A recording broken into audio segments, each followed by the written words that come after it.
February 1965. Harlem winter air. Sharp enough to sting the lungs. The kind of cold that makes every footstep sound louder than it should. Somewhere between the streetlights and the shadows, a message moved the way Harlem messages always moved. Quietly, urgently, as if the city itself didn't want to be caught repeating it. Malcolm X was running out of time. And then came the offer that sounded impossible on paper and perfectly logical on the street. Protection from Ellsworth Bumpy Johnson, the man whose name could empty a room faster than a siren. But the real shock wasn't the offer. The shock was the refusal. What kind of leader turns down armed help when threats are no longer rumors? And what kind of neighborhood learns, again and again, that safety isn't only about guns, but about who gets seen standing beside you? To understand that decision, the story has to rewind. Past a swinging light bulb, past 12 barrels, past a $50,000 bribe, and into the unwritten law that made Harlem feel untouchable. Harlem didn't invent crime, it was pushed into inventing survival. In the 1930s, the Great Depression didn't just drain paychecks. It drained options. Jobs disappeared first from the margins, and black neighborhoods felt the squeeze of discrimination, overcrowding, and a system that offered rules without protection. In that pressure, the numbers racket became more than a gamble. It was a shadow bank for people locked out of real banks. A weekly ritual of hope for families who couldn't afford optimism any other way. Small bets moved through barbershops, kitchens, beauty salons, storefronts, paper slips and whispered digits circulating like a heartbeat in a place that the official economy treated like a blind spot.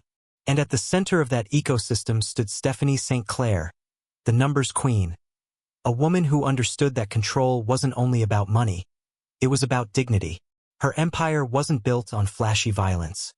It was built on networks, discipline, and the community's belief that Harlem's money should stay Harlem's. But every profitable system attracts predators. When outside crews lost easy income streams and looked for the next river of cash, Harlem became a target, because it was dense, desperate, and rich in unprotected profit. Dutch Schultz saw Harlem the way a buyer sees a bargain. Something to acquire through fear. He didn't need Harlem's love, only Harlem's compliance, and the quickest way to purchase compliance is to make refusal feel fatal. That's where Ellsworth Bumpy Johnson becomes more than muscle. He becomes a boundary. He wasn't simply guarding money. He was guarding the idea that Harlem could refuse occupation. The conflict wasn't just between men, it was between two definitions of ownership. The community's informal economy versus an outsider's armed takeover. Then time moved and the underworld evolved. By the 1940s and 1950s, crime learned to speak like business. Power wore tailored suits and negotiated in percentages, because percentages are cleaner than gunfire and easier to sustain. Italian mafia figures understood that Harlem's numbers weren't street money. They were infrastructure, a cash machine powered by thousands of small hopes. So the question shifted from, who can scare Harlem? To, who can tax Harlem without lighting a war? Meanwhile, Harlem itself changed. Post-war pressures, tighter policing, rising political heat, and a community learning to distrust anyone who promised salvation with a hand already in their pocket. Bumpy's own path mirrored that era. Arrests, prison time, long stretches away, and then a return to a neighborhood that felt both familiar and newly dangerous. And that's why the Malcolm X thread matters as more than a side story. In this period, a public voice could become a target as quickly as a criminal empire could. A leader could be surrounded by supporters and still be isolated by politics, optics, and fear, because in Harlem, protection wasn't only about guns. It was about what your protection says about you. Sometimes the first sound of a power shift isn't a gunshot. Sometimes it's a dry little click that tells everyone in the room, betrayal has arrived, and the math is about to change. Light bulb, past 12 barrels, past a $50,000 bribe, and into the unwritten law that made Harlem feel untouchable. Ellsworth Bumpy Johnson didn't move like a man chasing chaos. He moved like a man managing it. Harlem remembered small habits the way it remembers flags. The way he always chose a seat with his back protected. The way he folded a napkin with quiet precision before business began. The way his eyes listened to rooms before his mouth did. That was the first misunderstanding outsiders made about him. They thought he was only a threat. Harlem understood he was also a regulator. He could be violent when cornered, but his real talent was psychological, turning fear into discipline, turning discipline into rules, and turning rules into an economy that could function without collapsing into constant war. Even the objects tied to his legend weren't random. They were symbols engineered to travel faster than any bullet. An ace of spades that could become a message, a disabled revolver that could expose betrayal without a body, a straight razor that could mark a man instead of ending him, a photograph that could force a boss to negotiate instead of invade. What kind of criminal builds power by making sure stories outlive the moment? And what kind of neighborhood accepts that power because it feels safer than the alternative? Across from him stood Dutch Schultz, a man who treated Harlem like a business opportunity with a trigger. Schultz didn't need to understand Harlem's pride. He only needed Harlem's fear. That's why the Cotton Club basement legend matters. 12 gunmen in a damp concrete box weren't just there to kill a man. They were there to send an invoice.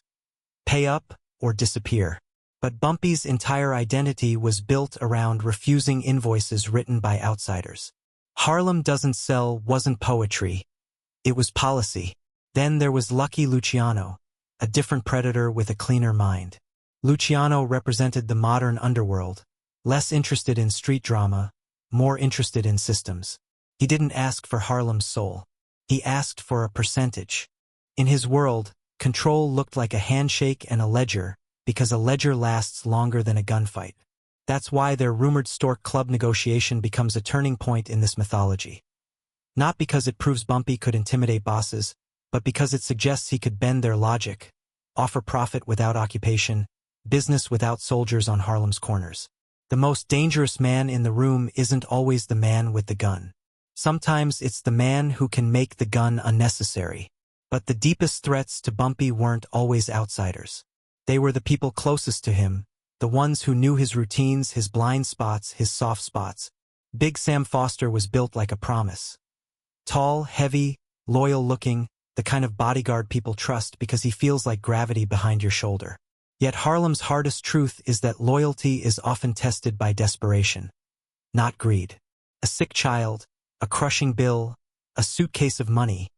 Suddenly betrayal doesn't sound like evil, it sounds like survival. That's why the Lenox Lounge moment is so chilling in this story. A packed club, 300 witnesses, jazz still floating in the air, and a revolver raised behind the man who believed he could read every room. The offer was $50,000, the kind of number that turns fear into persuasion. When the trigger clicked instead of firing, it didn't just expose Sam. It exposed an entire hidden market where men are purchased the way products are purchased. And when Bumpy answered, "I've been counting on you," it hit like a courtroom verdict spoken softly, because it suggested he had anticipated the betrayal and planned a punishment that would live longer than a gunshot. Public shame, followed by exile.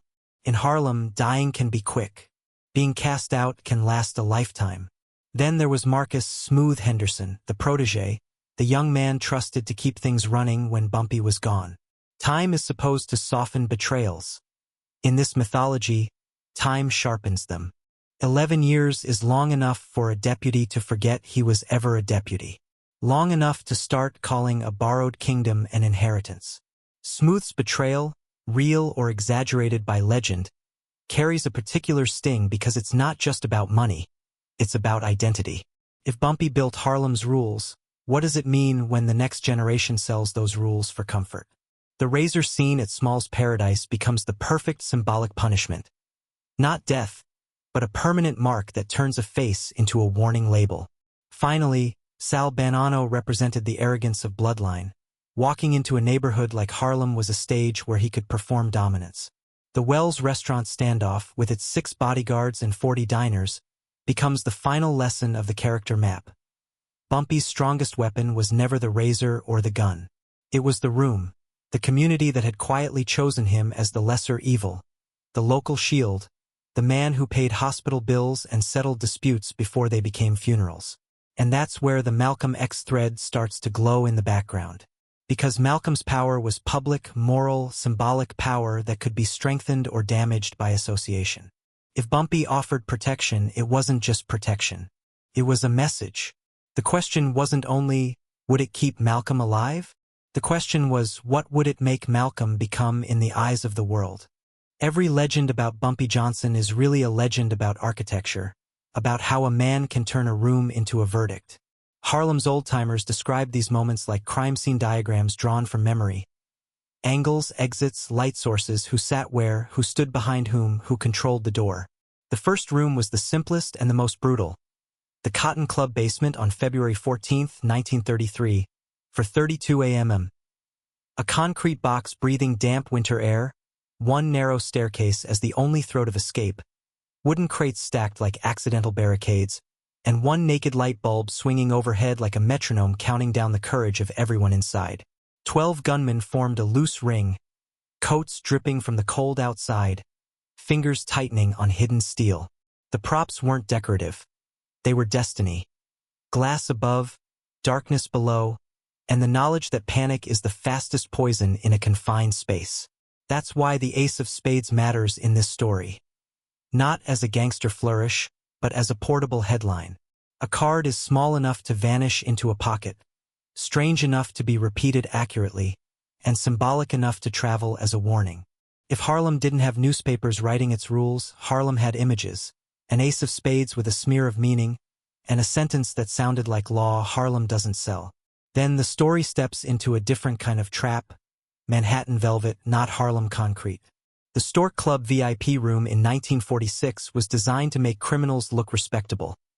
Polished tables, expensive air, a silence that felt purchased. In that room, the weapon wasn't a gun. It was exposure. Bumpy didn't need to shout.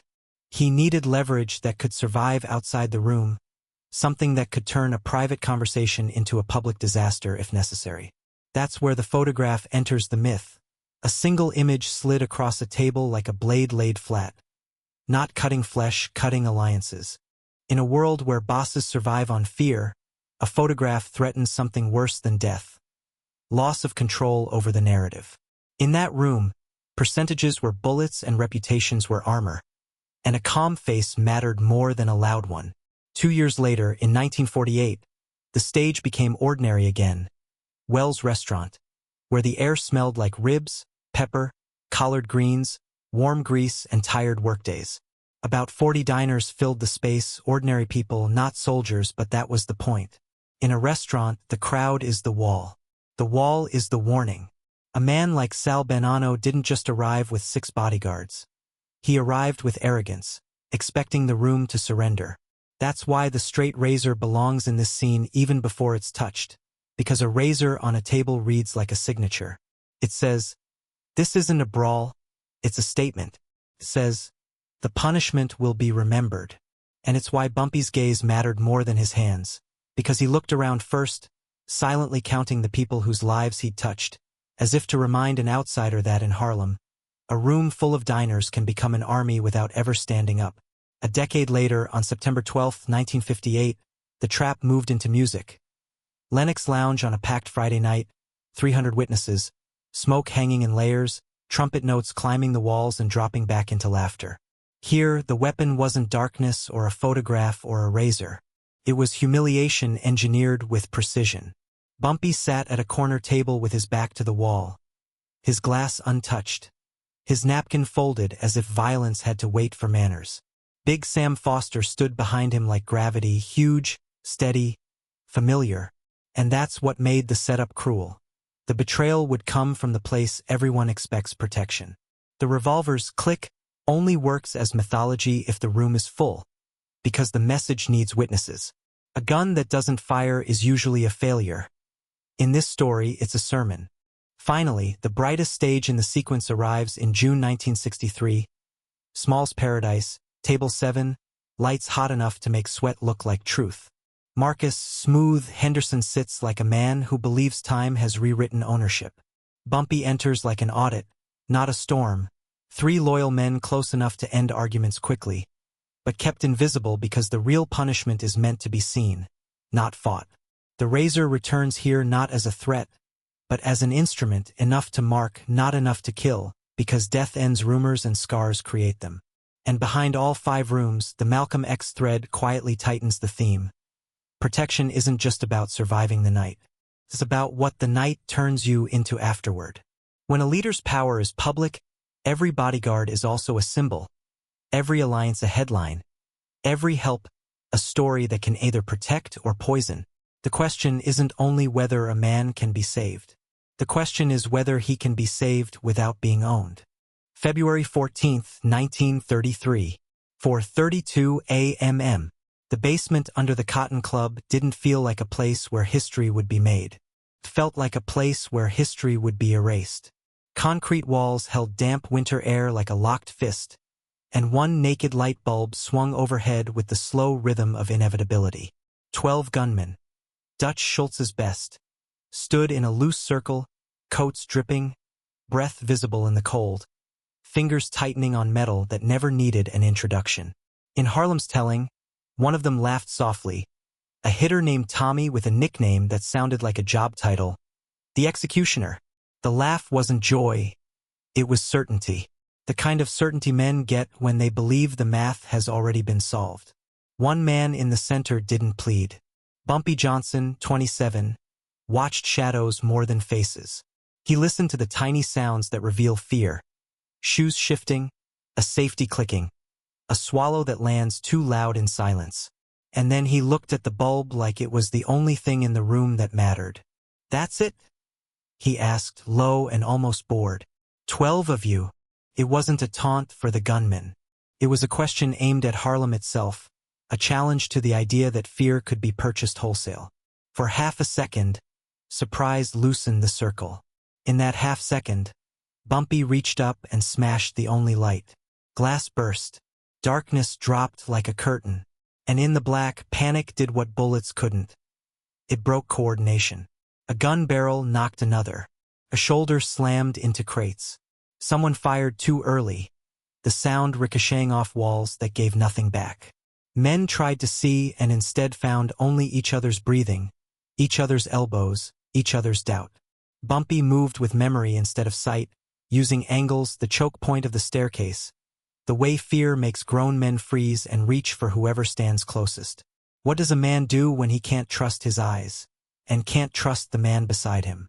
Minutes later, Harlem's story says 11 lay groaning or unconscious and one, Marty Delaney, remembered only because he lived, crawled up the stairs toward alley headlights slicing down like a knife. His hands were slick, his breath loud enough to betray him in daylight. Bumpy pressed something into his palm. An ace of spades with a smear that wasn't just blood, it was meaning. "Take it back," Harlem says he told him. "Tell him Harlem doesn't sell." Above them, jazz kept playing for people who would never know they were dancing over a turning point. The legend did what legends do. It grew, traveled, not as a police report but as a warning wrapped in a simple image. 12 guns, one light bulb, one man still standing.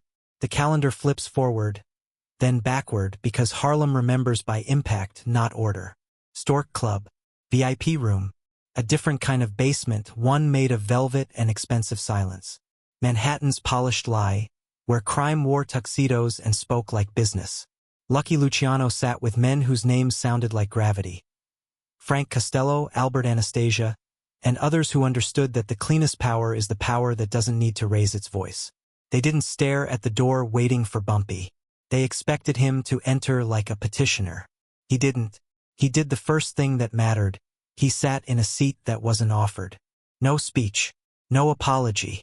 Just posture. Harlem wouldn't beg for permission to exist. Luciano's offer came like a contract clause. 40%. A number meant to sound generous while still meaning ownership. The room waited for Bumpy to react emotionally, because emotion is how negotiations are won. He didn't argue. He opened a briefcase and slid a photograph onto the table.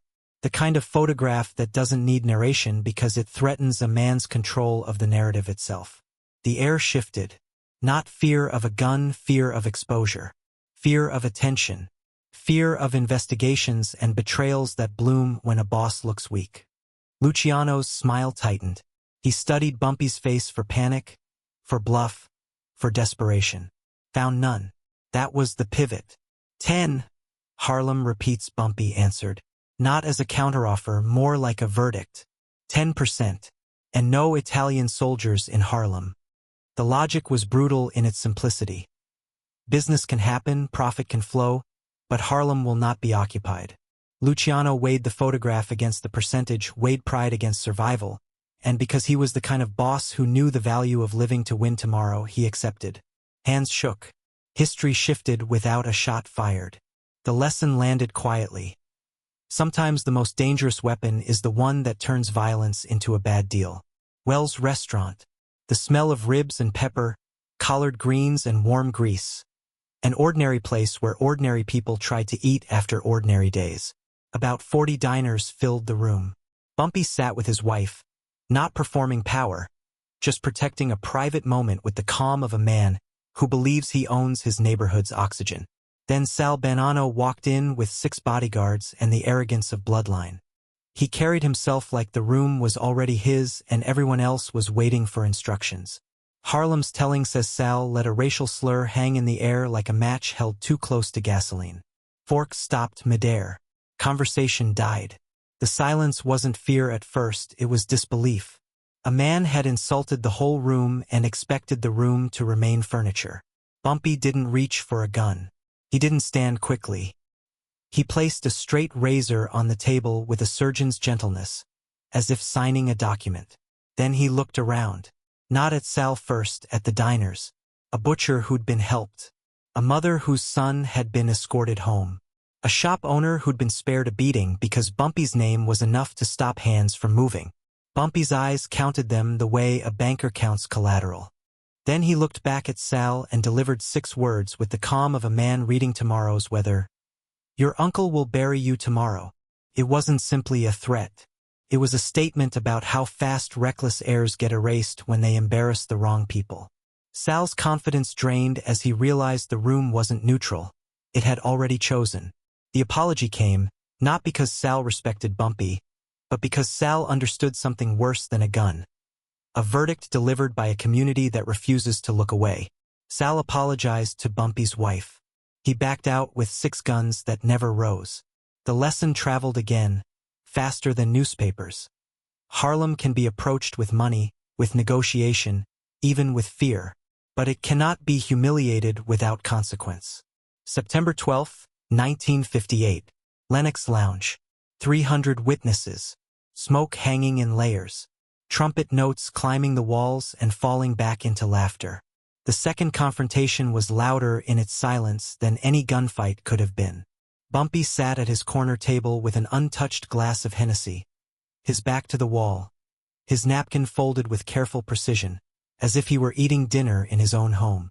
Big Sam Foster stood behind him like always, huge, loyal-looking, the kind of man you trust because he feels like gravity. But loyalty, Bumpy knew, can be bought when desperation is the salesman. Harlem accounts say the offer was $50,000. Clean cash and a clean instruction. Do it once, do it quickly, do it in public so the message echoes. Sam's hand rose. The revolver appeared. The band kept playing at first because musicians don't see danger until the crowd does. Sam aimed. Sam pulled the trigger. Click. The sound was small, dry, almost pathetic, and it sliced through the room with more force than a gunshot because it meant betrayal had been exposed without even earning its violence. For a heartbeat, nobody breathed. Then Bumpy turned slowly, lifted the glass, took one sip like he was tasting time itself, and spoke the line Harlem would repeat for decades. I've been counting on you. Not yelling, not furious, almost tender, like a father catching a son in a lie. He reached into his jacket and placed a thick envelope on the table. Hospital paperwork. Bills stamped and settled. Mercy that didn't belong in a room like this. Sam's face collapsed, not because he was caught, but because he realized the deeper cruelty. Bumpy had known, and instead of killing him, Bumpy had chosen a punishment that would follow him longer than a bullet, being spared in front of everyone. Sam's knees weakened under the weight of public forgiveness. And then Bumpy made it official. Not with violence, with exile. Sam was escorted out alive, ordered to leave Harlem and carry the story to every man who thought a bribe could outsmart a neighborhood. The lesson landed hard. In Harlem, the worst outcome isn't dying. It's living without a place to return to. June 11, 1963. Small's Paradise. 3 days after Bumpy's release. The lights were bright enough to make sweat look like truth, and Table 7 glowed like a stage. Marcus Smooth Henderson sat with ribs on his plate and cognac catching the light like amber. He wore the confidence of a man who believes he inherited a kingdom. 11 years, the story goes, years when Bumpy was locked away and Smooth was left to keep the machine running. Somewhere between responsibility and opportunity, Smooth began calling a borrowed empire his by right. When Bumpy entered, he didn't storm. He arrived like an audit. He sat. He folded his napkin. Smooth smiled too quickly, the smile of a man trying to turn guilt into charm. Bumpy asked Smooth's bodyguards to step away. They hesitated, then obeyed because even in betrayal, respect can have muscle memory. Under the table, 3 loyal men held shotguns angled down, present but unseen because the point was not chaos. The point was clarity. Bumpy set a straight razor on the table, not pointed at anyone, just present like a signature. 11 years, he said, as if counting interest. Smooth tried to explain, to bargain, to dress ambition in the language of necessity. But what does explanation buy when trust has already been sold? The razor moved with restraint, enough to mark, not to kill. A thin line opened on Smooth's cheek, a red stroke that turned his face into a public statement. The room froze. 250 people, maybe more, held their breath together because they understood the punishment wasn't pain. It was permanence. Smooth was allowed to leave alive. Carrying a scar Harlem could read like a headline. Betrayal doesn't always earn death, but it always earns a name. 5 confrontations. 5 messages. In darkness, coordination collapses. In velvet rooms, photographs outweigh bullets. In public, betrayal becomes shame. In bright clubs, scars outlive speeches. And in a modest restaurant, the community itself becomes a weapon. This was the law Bumpy built, or at least the law Harlem chose to believe in, because believing in it made the neighborhood feel protected. And that's why the Malcolm X question hits like a final twist. If Bumpy offered protection in 1964 to 1965, it wasn't just a bodyguard offer. It was an invitation into this law, into a world where safety is bought with reputation, and reputation can trap you as easily as it shields you. If power isn't only violence, then what is it? Money, leverage, or the quiet agreement of people who refuse to abandon you? The strange thing about Harlem power is that it doesn't spread like news. It spreads like weather. You don't hear it once.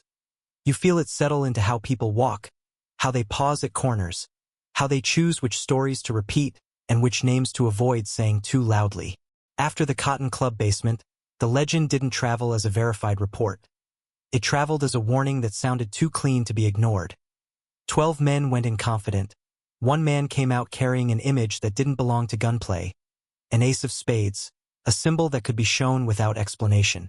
In Harlem's logic, that symbol mattered more than bruises because it did the job violence is supposed to do.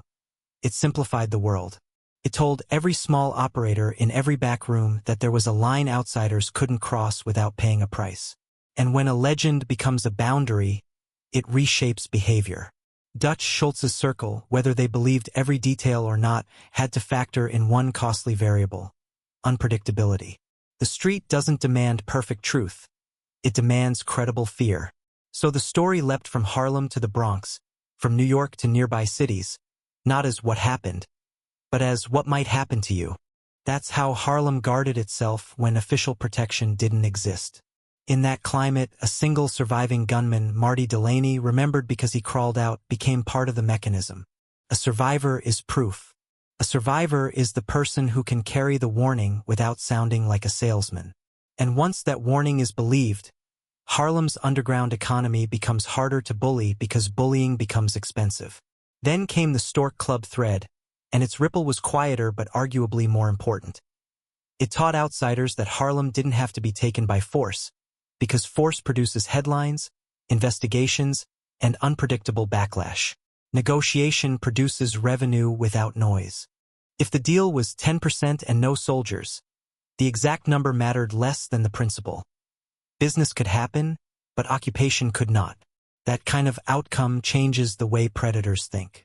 They stop dreaming about conquest and start dreaming about taxation. The risk is that taxation can look peaceful while still draining a community, which is why Harlem's relationship with Bumpy was always complicated. He could keep outsiders from marching in, but he still lived on the money Harlem generated. That's the moral tension the neighborhood carried. The same man who protected the machine also benefited from it. The Wells restaurant story tightened that tension into something the community could accept emotionally. Because it was not a battle between crews.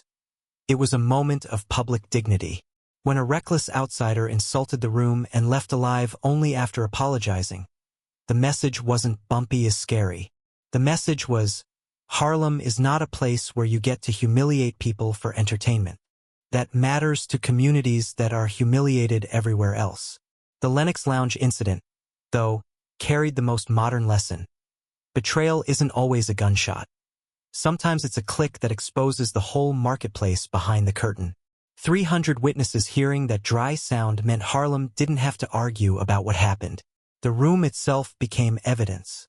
Big Sam's removal, alive, disgraced, exiled, turned mercy into punishment, and that kind of punishment is contagious. Men who might risk dying for money hesitate when the alternative is living without a neighborhood, without a name, without a place to return to. Exile is a slow death of identity, and Harlem understood identity is everything.